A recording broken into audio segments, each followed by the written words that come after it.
Hello everyone, we are back with another good question. Let's take a quick look at our question. 7 minus 2 equals 5. 7 minus 2 equals 5.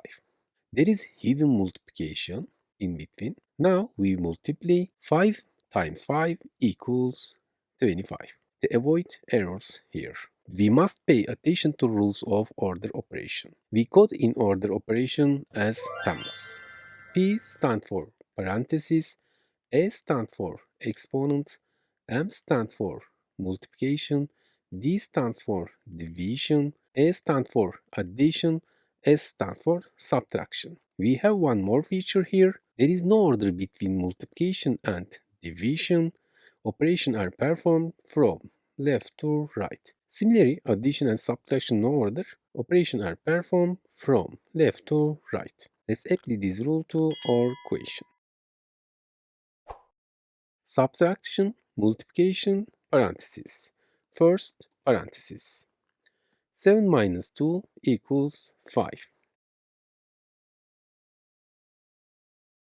Now we multiply. 2 times 5 equals 10. Finally, we subtract. 7 minus 10 equals negative 3.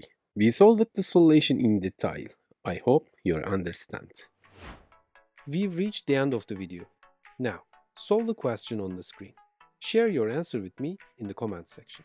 Let's see who can find the answer. Our videos will continue. To watch new videos, click the logo on the screen to subscribe. You can also check out other videos in the boxes next to them. See you in the next video.